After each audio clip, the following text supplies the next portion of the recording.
Pierre-Antoine Gailly, bonjour. Bonjour. Donc vous êtes président de la Chambre de commerce et d'industrie Paris-Île-de-France. Oui. Nous allons parler avec vous de numérique pour les entreprises. Vous avez mis en place avec Google une opération qui s'appelle Google pour les pros. Quel est le but de cette opération? Le propos est de familiariser des PME et des TPE, des commerçants, mais aussi des entreprises de services ou de l'industrie, avec le fonctionnement de l'Internet au sens large. Ça n'est pas une publicité directe pour une marque ou pour une autre. L'établissement public que nous sommes ne pourrait souscrire à ce genre de choses.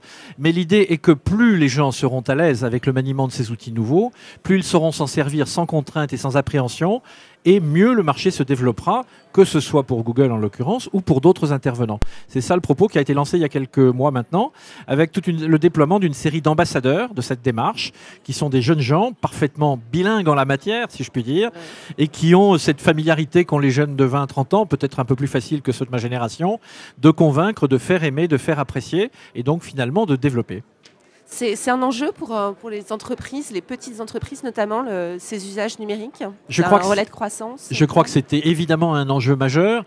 Parlons par exemple du commerce. Les commerçants qui sont à la fois présents physiques dans leur boutique, les plus petits d'entre eux, et qui ont un relais sur Internet pour proposer leur offre, éventuellement la faire livrer, puisque la logistique des petits colis s'est considérablement développée dans notre pays, eh bien, auront un atout de plus.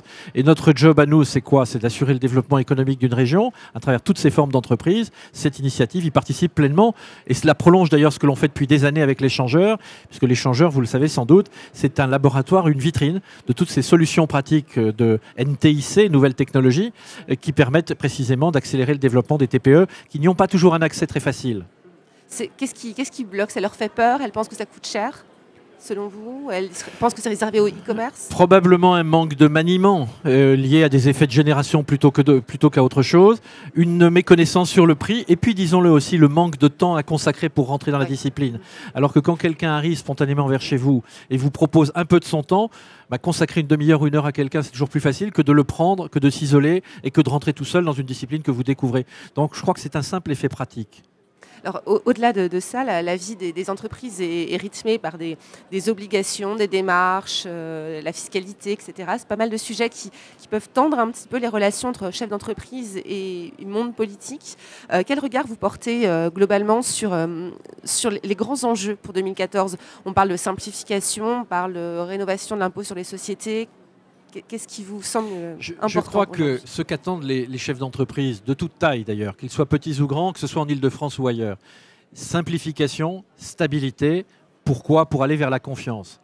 Simplification, il y a des années que la Chambre de commerce de Paris propose aux gouvernements successifs, celui qui nous occupe aujourd'hui n'a pas le privilège de ces démarches, mais propose des mesures très concrètes qui font que moins de papier, plus de sécurité, on puisse s'adresser à l'administration en étant sûr de certaines réponses. Ceci a été pris en charge par la mission Mandon-Poitrinal et saluons l'alliance d'un parlementaire très engagé sur ces matières et d'un chef d'entreprise qui a démontré qu'il savait comment y faire, si je puis dire, notamment dans la façon de gérer le temps, puisque Guillaume Poitrinal avait écrit un ouvrage sur ce sujet. Donc nous sommes pleinement associés à ces matières. Nous avons fourni d'ailleurs au député Mandon, lors de sa première partie d'études, un certain nombre de cas concrets et l'occasion de rencontrer des chefs d'entreprise. Car c'est très beau de pondre des textes, mais c'est encore plus intéressant que de les tester avec des praticiens de 10, 15, 20, 30, 50 salariés, donc des gens qui n'ont pas forcément les moyens d'avoir des services traitant tout cela.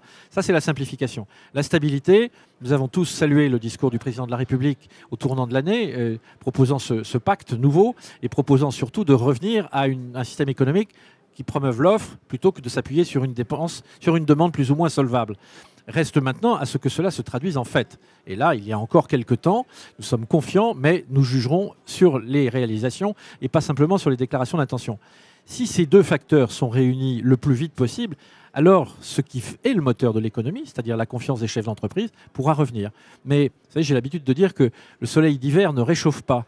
Donc nous sommes très contents d'avoir quelques rayons de soleil en ce début d'année. Nous attendons d'avoir un peu plus chaud, si possible, dès le printemps. On se retrouve fin de printemps, début d'été pour en reparler? Volontiers. Merci beaucoup, Monsieur Gailly. Merci.